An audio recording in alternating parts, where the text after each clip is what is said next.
오늘 말씀의 제목은 계산할 것인가 깨트릴 것인가.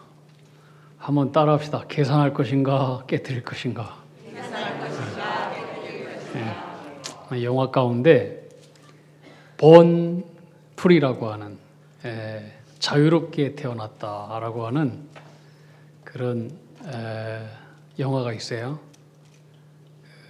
아프리카 케냐에 있는 그 야생동물 관리관이었던 어느 부부가 야생에서 홀로 된 그 사자 새끼들을 구해서 키워주는 이야기인데 실화를 바탕으로 한 실제 이야기예요.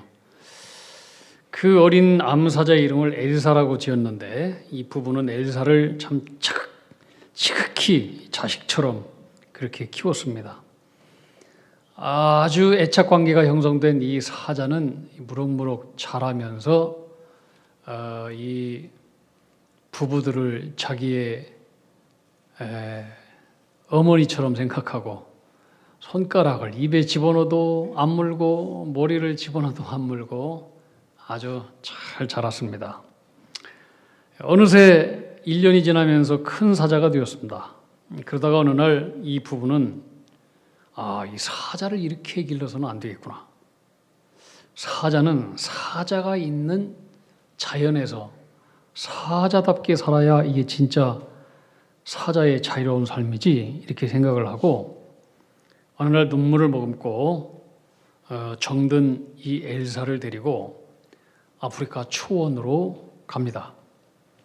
마침 차를 타고 사자를 태우고 가는데 저 멀리서 나무 밑에 잠자고 있는 숫사자를 이 부부는 발견하고 숫사자 곁에 이 엘사를 조용히 내려보냈습니다. 그랬더니 이 암사자인 엘사가 본능적으로 저 숫사자가 나랑 상당히 닮았구나. 저기 아주 잘생긴 숫사자가 있구나 하고 아주 반가운 마음으로 숫사자한테 가더니 이 엘사가 몸을 비비고 하는 말이 I love you 하고 막 비비고 빨고 그랬습니다. 근데 이 수사자가 이 엘사의 냄새를 맡더니 야는 우리하고 냄새가 좀 다른데 하면서 승질내고 피하고 물리쳤습니다. 근데 이 엘사가 다른 사자들한테도 가도 다른 사자들은 똑같이 대했습니다.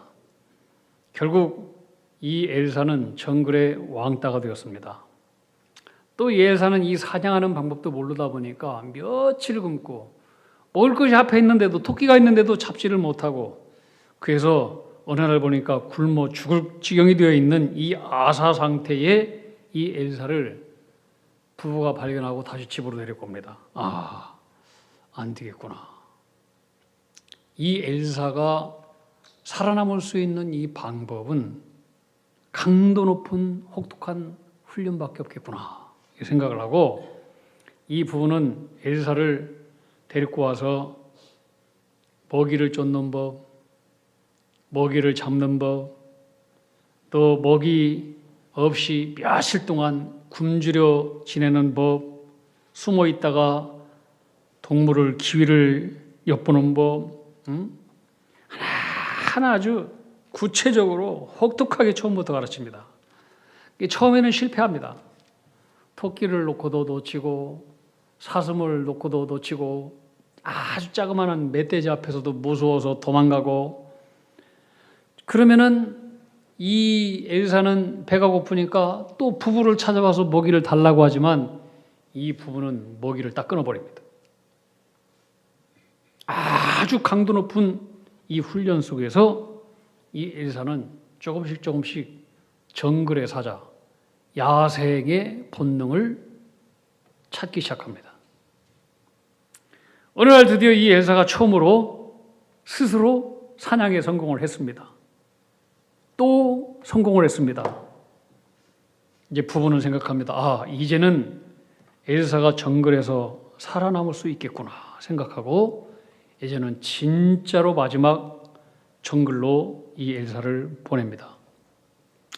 엘사는 천천히 숲속으로 사라지고 부부는 멀리서 바라보면서 이제는 조용히 서로 헤어집니다.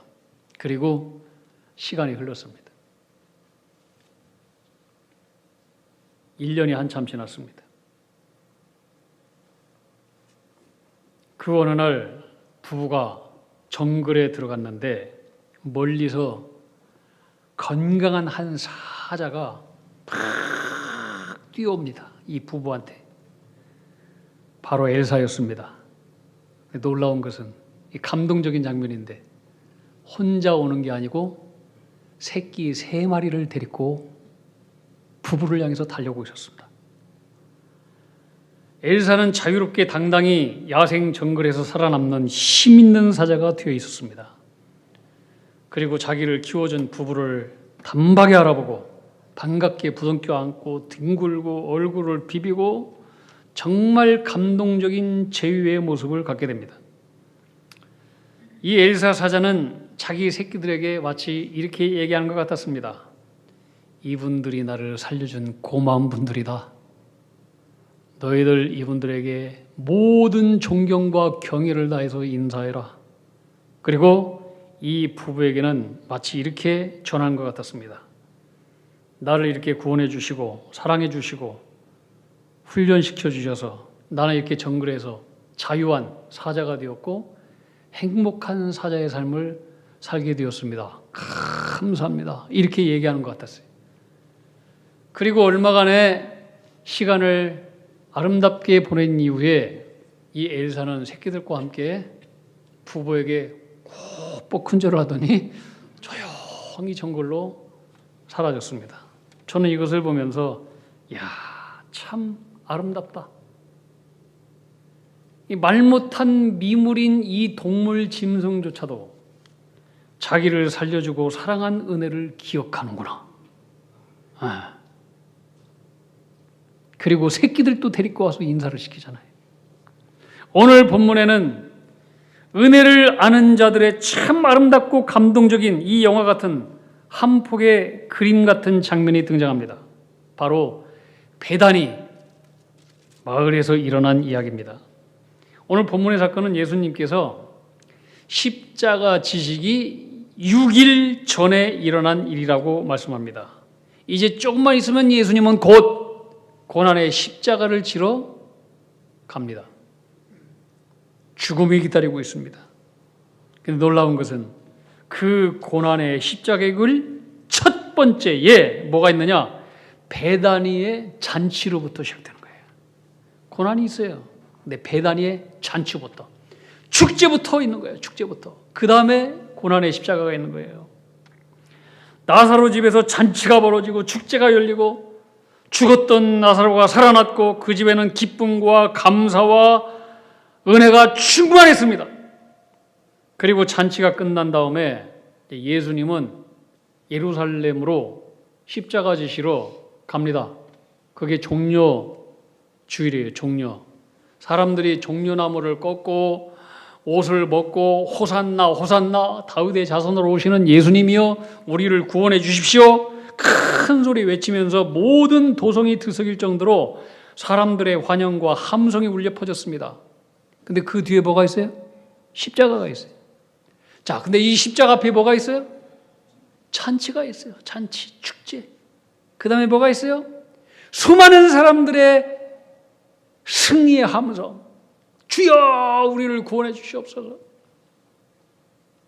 그 다음에 고난의 십자가가 있어요. 근데 이 십자가가 끝이 아니에요.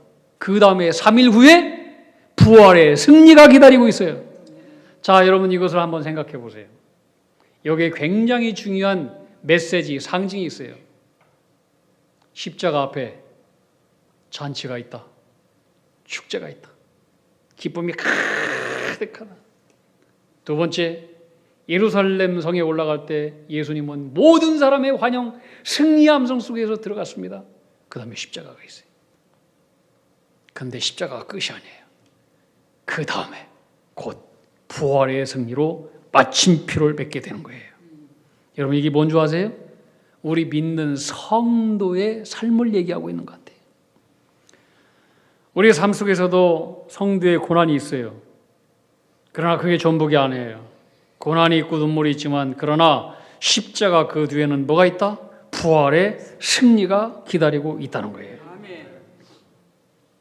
우리가 이 사실을 믿어야 돼. 예수 믿는 삶은 승리의 삶이에요. 비록 고난이 있고 십자가가 있어요. 그러나 그게 끝이 아니에요. 요한복음 12장 오늘 우리가 읽었던 1절 3절 이렇게 시작합니다. 우리 다 함께 합독하겠습니다. 1절부터 3절 시작. 6월절 엿새 전에 예수께서 베다니에 이르시니 이곳은 예수께서 죽은 자 가운데 살리신 나사로가 있는 곳이라. 거기서 예수를 위하여 잔치할세 마르다는 일을 하고 나사로는 예수와 함께 앉은 자 중에 있더라. 마리아는 지극히 비싼 향유 곧 순전한 나드 한 근을 가져다가 예수의 발에 붓고 자기 머리털로 그의 발을 닦으니 향유 냄새가 집에 가득하더라. 향유 냄새가 집에 가득하더라. 저는 이 말씀이 너무나 좋아요. 너무나 좋아요. 저는 여러분의 영혼과 여러분의 가정과 여러분의 일터와 여러분의 모든 삶 속에 향유 냄새가 가득하기를 축복합니다. 썩은 냄새, 걱정과 염려와 두려움, 한숨 쉬는 냄새가 아니라 향유 냄새 가득하게 생명의 냄새, 은혜와 승리의 냄새가 충만하기를 축복합니다. 그래야 사는 거예요. 마치 한 폭의 아름다운 풍경의 모습이에요. 마르다는 열심히 분주하게 식탁에 들어가서 사랑하는 주님을 위해서 음식을 만들고 섬기고 있습니다. 나사로는 예수님과 함께 아름다운 기쁨의 규제를 웃으면서 나누고 있습니다. 근데 이 마리아는 자신이 가진 가장 값비싼 향유를 가져다가 깨트려서 주님 발 앞에 붓고 있습니다. 한 사람은 섬김으로, 한 사람은 기쁨의 아름다운 교제로, 한 사람은 가장 귀한 것을 아낌없이 주님께 헌신하고 있는 모습. 이건 누구도 억지로 하는 모습이 아닙니다. 기쁨에 가득 찬 천국과 같은 모습입니다. 이것은 참 자유한 사람의 마음에서 나오는 진실한 행동입니다. 그런데 여러분 보세요. 이 가정은 원래 그런 가정이 아니었어요. 죽음의 그림자가 가득한 가정이었어요. 가장인 나사로가 죽었어요. 그 집은 죽음이 지배하는 집이었습니다. 그 집에는 슬픔과 절망의 눈물로 가득했습니다. 그런데 그 죽음의 집에 생명이신 예수님께서 오셨습니다. 저는 여러분의 인생 가운데 생명이신 주님께서 오시기를 축복합니다. 그리고 주님께서 말씀하십니다. 요한복음 11장 25절 26절. 자, 조금 앞에 뭐가 있어요? 고난의 십자가가 기다리고 있어요. 근데 주님은 고난의 십자가, 죽음 바로 전에 죽은 나사로를 살리셔요. 여기 놀라운 메시지가 있어요. 놀라운 메시지가 있어요. 자, 요한복음 11장 25절로부터 26절 제가 있습니다. 나는 부활이요 생명이니 나를 믿는 자는 죽어도 살겠고, 죽어있는 나사로 앞에 무덤에서 예수님께서 죽음을 슬퍼하는 마르다와 마리아 그 가족들한테 하시는 말씀이에요. 예수께서 이르시되 슬픔 가운데 가득한 두 자매에게 나는 부활이요 생명이다. 세상에 이런 말을 한 사람은 지금까지 한 사람도 없어요. 나는 부활이요 생명이다. 나를 믿는 자는 죽어도 살 것이다. 세상에 이런 말은 지금까지 어느 누구도 해본 사람이 없어요. 살아선 나를 믿는 자는 영원히 죽지 아니하리라. 이것은 진짜 하나님이 거나 아니면 정신이 빠진 미친 사람이거나 둘 중에 하나가 이런 말을 할 수 있어요. 진짜 하나님이거나 예수님은 아니면 미친 사람이거나 둘 중에 하나예요.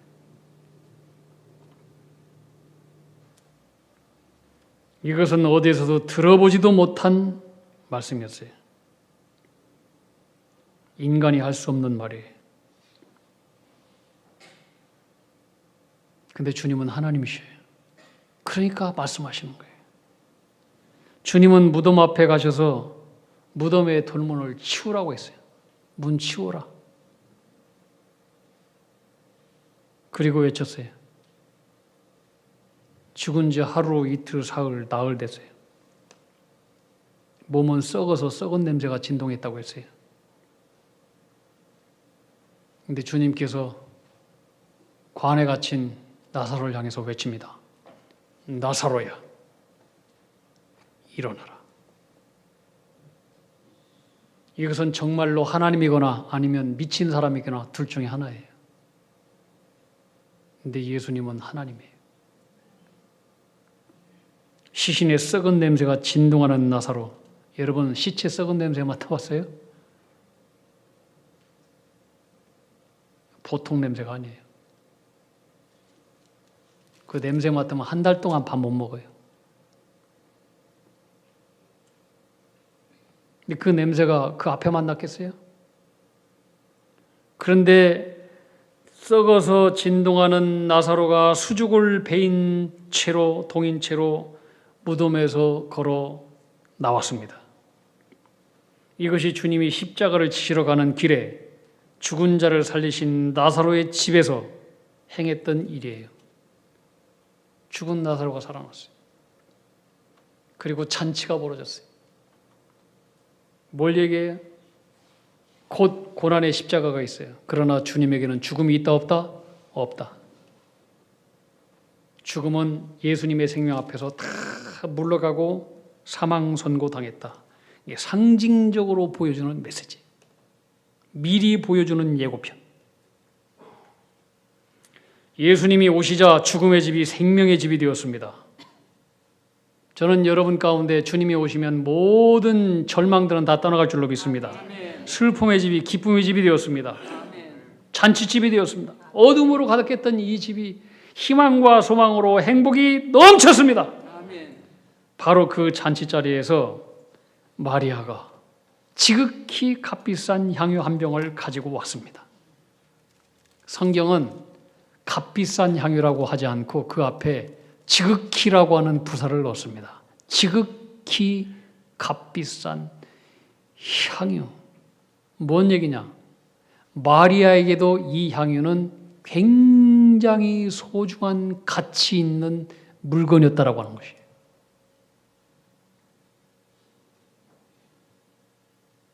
있으나마나한 그런 것이 아니었어요. 정말로 소중한 거였어요. 근데 그것을 마리아는 조금도 아까워하지 않고 그것을 뚜껑 열고 아까울세라 쏟아질세라 찍어서 예수님 발 앞에 바른 것이 아니라 몽땅 깨서 부어버렸다고 했어요.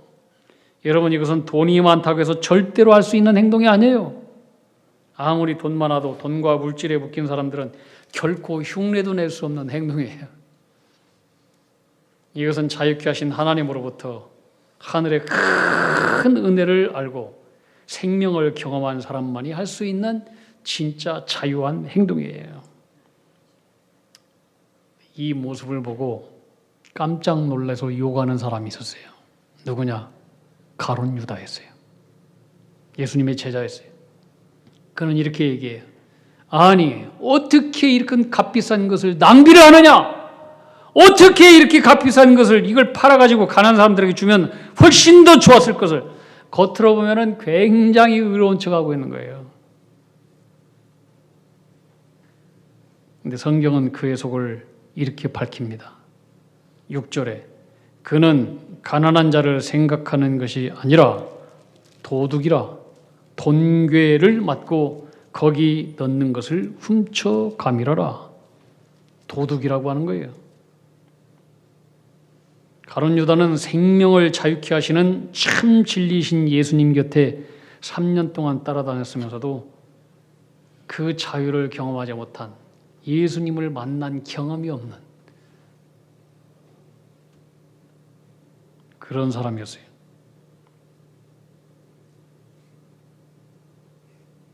그러니까 세상의 모든 가치보다 크고 위대하신 주님을 만나지 못했으니까 여전히 세상의 탐욕과 욕심과 자기 생각에 묶여 있었던 거예요. 그래서 마리아가 보여준 헌신도 사랑도 기쁨도 그 어떤 것도 이해할 수 없었어요. 이건 낭비다, 이거야, 낭비다. 어떻게 이런 낭비를 하느냐. 예수님을 진짜 정통으로 만나지 못하고는 우리가 하는 모든 것들은 다 낭비처럼 보여요. 1800년대 후반 때 유명한 캠브리지 7인이라고 하는 젊은이들이 있었어요. 캠브리지 대학을 다녔던 참으로 유능하고 똑똑한 학생 가운데 7명이 다 대학교 때 헌신을 하고 대학을 졸업하고 난 이후에 선교사로 떠났습니다. 그 중에 이 스터드라고 하는 분이 있는데 이분의 아버지는 굉장히 부유한 성주였습니다. 우리가 성하면은 무슨 뭐 한국에 있는 조그마한 그 성은요 한 나라예요, 한 나라. 근데 그 엄청난 그 부유한 그 재물을 이 스터드는 다 유산으로 받을 수 있었는데 그 받은 것을 자기를 위해서 1원도 쓰지 않습니다. 다 하나님 영광 위해서 기부해버리고 헌신해버립니다. 그리고 자기는 대학교 졸업하자마자 중국 선교사로 떠납니다. 사람들은 이해할 수 없습니다. 근데 이 스터드는 젊은 날에 캠브리지 대학교 다니면서 생명 되신 예수 되신 예수 그리스도, 자유케 하시는 예수 그리스도를 정통으로 만난 거예요. 그리고 나서 그의 삶을 헌신해 버리는 거예요. 아낌없이 깨버리는 거예요. 사람들이 얘기해요. 아니, 당신은 그렇게 똑똑하고 잘생기고 건강하고 그 부유한 모든 것을 다 가진 사람이 어떻게 저 중국 선교사로 가서 고생을 하느냐? 그것은 낭비 아니냐? 그때도 그랬어요. 기자가 와서 물은 거예요. 그때 그는 기자 앞에 이렇게 얘기했습니다. 정말로 예수님이 나를 위해서 죽으신 것이 사실이라면 내가 하는 모든 행동과 헌신과 드림 뭘 해도 그것은 다 부족함 투성이다. 낭비라니요.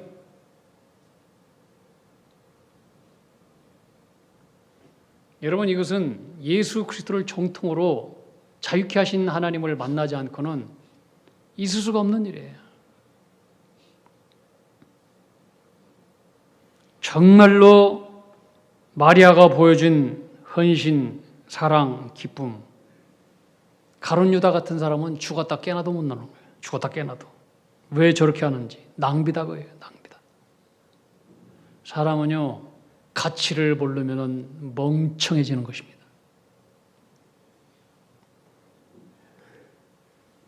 제가 일부 예배 때 물어봤어요. 여러분, 베르사체라고 하는 메이커 아십니까? 베르사체? 우리 김지단 집사님은 이탈리아에서 유학하신 분이니까 알더라고. 베르사체. 잘 모르세요? 여러분 모르는 것 같으네. 예. 이 베르사체.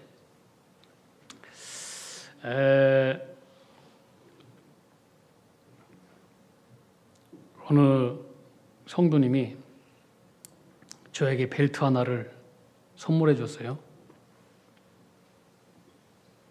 그래서 목양실 책장에다가 이렇게 놨어요.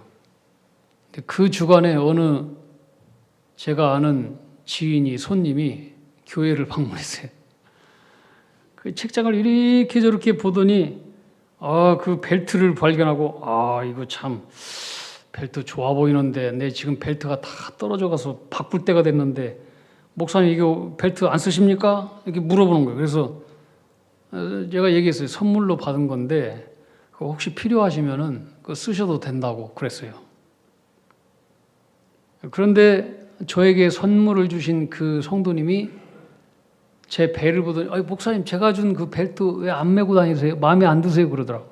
그래서 제가 솔직하게 얘기했어요. 이게 이런저런 일이 있어가지고 벨트를 필요한 분이 있다길래 그래서 그냥 이렇게 드렸습니다. 예.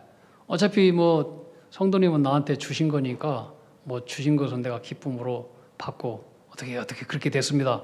했더니 이 성도님이 깜짝 놀라서 아이고 목사님 그거 베르사체인데 나는 베르사체가 뭔지도 몰랐어요.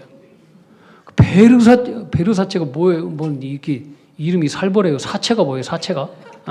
배를 갈라서 사체를 만들어서 뭐 베르사 그랬더니 목사님 그거 엄청 비싼 거예요. 그거 나도 그거 못 차요. 목사님 생각하면서 그 외국 가다 사온 거래.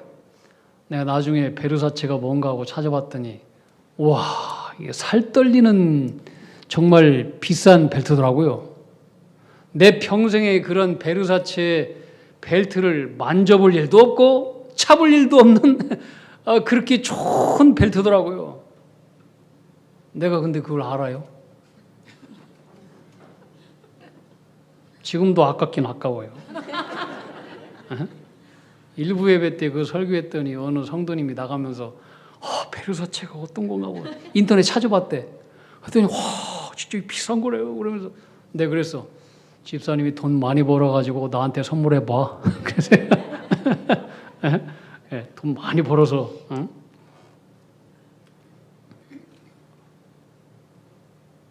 여러분 모르면 멍청한 거예요. 모르면 예수님께서 말씀하신 밭의 감추인 포화 그 천국의 가치를 아는 자가 집 팔고 땅 팔고 다 팔아서 산다고 하잖아요. 가룟 유다는 예수님의 제자였지만 모든 것을 다 팔아 소유해야 될 절대가치 예수 그리스도 이 예수 그리스도의 가치를 눈앞에 두고도 몰랐어요. 그리고 가짜에 붙들려 살다가 결국 스승 은산시에 팔고 자살해 죽었어요. 근데 마리아 보세요. 예수의 가치를 알았어요. 내 모든 것을 다 드려 다 팔아 소유해야 될 절대가치 그 보배 되신 주님 그래서 깨버릴 수 있는 거예요. 여러분 예수님을 모르는 사람은 향유의 값을 계산합니다. 가룟 유다처럼. 근데 예수의 가치를 아는 사람은 향유를 깨버립니다. 얼마든지 깰 수 있습니다. 아깝지 않습니다. 마리아처럼. 제가 베르사체의 가치를 몰랐을 때 그것을 가벼이 여겼던 것처럼 그러나 여러분 그 아깝지만 그것을 모른다고 해서 뭐 죽고 사는 일은 아니에요. 정말로 참 큰 문제는 뭐냐? 내가 베르사체와는 비교할 수 없는 예수의 가치를 모르고 가벼이 여길 때 이것이야말로 가장 큰 문제예요. 만약 그랬다면 저도 가룟 유다 똑같이 아낌없이 예수님의 발 앞에 향유를 깨뜨려 주님을 사랑하고 헌신하는 수많은 이 땅의 마리아들을 욕하면서 사는 그런 불쌍한 사람이 되었을 것입니다. 사랑하는 성도분, 제가 여러분에게 질문합니다. 여러분은 오늘 무엇에 붙들려 살고 계십니까? 가룟 유다처럼 향유의 값을 계산하는 사람입니까? 아니면 마리아처럼 예수의 가치를 알고 향유를 깨트리는 사람입니까? 햇볕을 본 사람은 촛불에 감동하지 않습니다. 진짜를 발견한 사람은 가짜 작은 것은 다 저 멀리 갑니다. 저 멀리. 예수의 가치가 가장 중요해. 나머지는 다 뒤로 가. 오늘도 주님은 우리 인생에 서서 나는 너에게 어떤 가치냐? 나는 너에게 어떤 존재냐? 물으신다면 여러분 뭐라고 대답할 수 있겠습니까?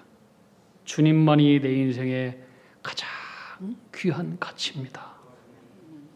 이 고백이 가능하십니까?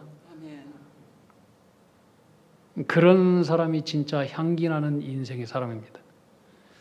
마리아가 향유를 깨뜨렸을 때 성경은 향유 냄새가 집에 가득하더라. 향유는 깨트리기 위해서 존재합니다. 뚜껑 닫고 가만히 있기 위해서 향유는 존재하지 않습니다. 깨트려야 향기가 납니다. 우리 인생도 마찬가지입니다. 주님을 위해서 깨트리기 위해서 존재하는 향유 인생이 바로 우리들의 인생인 것입니다. 깨트려야 그 향유 냄새 가득한 인생이 되는 것입니다. 주님의 은혜를 알고 아낌없이 보배 되신 주님께 우리의 시간과 삶을 들여서 하나님 예배하고 그를 사랑하고 영광 돌리고 그럴 때 향유 냄새 가득한 그런 감동 있는 인생, 영화 같은 인생, 자유로운 작품과 같은 그림과 같은 인생, 그런 인생이 될 것입니다. 저는 여러분 모두가 그런 인생 되기를 주님의 이름으로 축복합니다. 우리 함께 찬송 94장 우리 1절 찬양하겠습니다.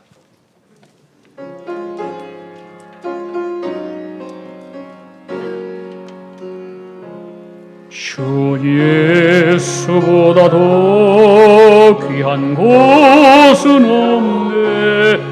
이 세상 보기와 바꿀 수 없네. 영축을 내 대신 돌아가신 그 놀라운 사랑 잊지 못해. 세상 즐거움 다 버리고 세상 자랑 다 버렸네. 주 예수보다도 마리아처럼 귀한 것은 없네. 예수밖에는 없네. 후렴 다시 한번. 세상 즐거움 다 버리고 세상 자랑 다 버렸네. 주 예수보다도 귀한 것은 없네. 예수 밖에는 없네. 우리 두 가지 제목 놓고 함께 결단하며 기도하는 시간 갖겠습니다. 하나님, 우리로 하여금 예수의 가치를 알게 해 주시옵소서. 그래서 향유의 값을 계산하는 인생이 아니라 향유를 깨트리는 믿음의 사람이 되게 해 주시옵소서. 진리 되신 우리 주님이 생명이심을 알고 나를 자유케 하시는 참 진리 되신 주님을 만나는 만남의 경험을 하게 해 주시옵소서. 그래서 우리를 묶고 있는 모든 죄와 욕심과 모든 두려움에서 우리를 묶고 있는 모든 세상의 밧줄로부터 참된 자유를 누리는 삶을 살게 해주시옵소서. 우리 인생이 향유 냄새 가득한 은혜의 인생이 되게 해주시옵소서. 우리 함께 주님 한번 내치고 기도하겠습니다. 주여, 하나님 아버지, 저희들 주의 말씀 들었습니다. 우리가 세상의 가치에 눈이 가려서 주님을 가장 귀한 보배로 여기지 못했던 것을 회개합니다. 마리아처럼 예수님의 가치를 아는 영적인 눈을 활짝 열어 주시옵시고 향유의 값을 계산하는 그런 가룟유다 같은 인생이 아니라 향유를 깨뜨릴 수 있는 마리아 같은 믿음의 사람이 되게 도와주시옵소서. 주님을 위해서 우리의 시간도 물질도 인생도 아낌없이 다 드릴 수 있는 참된 자유의 사람 되게 해주옵소서. 생명의 하나님 아버지, 우리 인생 가운데 슬픔과 절망과 묶임이 있습니다. 그러나 오늘 베다니의 집처럼 우리의 가정에도 주님이 오셔서 죽음의 집이 생명의 집이 되게 하시고 눈물의 집이 잔치집이 되게 하시고 우리를 묶고 있는 모든 두려움과 절망이 참된 자유를 얻는 생명의 집 되게 해 주시옵소서. 주님께서 오심으로 말미암아 우리 인생 가운데 향유 가득한 아름다운 영혼 우리 인생집이 되게 축복해 주시옵소서. 사랑의 하나님 아버지, 죽음의 집을 생명의 집으로 바꾸시고 슬픔의 집을 잔치집으로 바꾸시는 예수 그리스도를 보내주심을 감사합니다. 오늘 말씀을 통해서 마리아처럼 주님의 가치를 아는 믿음을 우리에게 허락해 주시옵소서. 우리가 세상의 작은 것에 붙들려 향유의 값만 계산하며 살지 않게 해주시옵시고 향유를 깨트리는 자유의 믿음, 그런 믿음의 사람이 되게 해 주옵소서. 우리의 시간도 우리의 물질도 우리의 인생도 주님을 위해 아름답게 쓰여질 때 우리 삶 속에서 향유 냄새 같은 그리스도의 향기가 퍼져 나가게 될 줄로 믿습니다. 아멘. 예수님께서 우리 가운데 오셔서 죽음의 집이 잔치되게 하시고 아멘. 우리 모든 가정과 교회 삶 속에서도 생명과 기쁨과 자유가 가득한 향유 냄새 가득한 은혜로운 집으로 되게 축복하여 주시옵소서. 아멘. 예수님 귀하신 이름 받들어 기도하옵나이다. 아멘.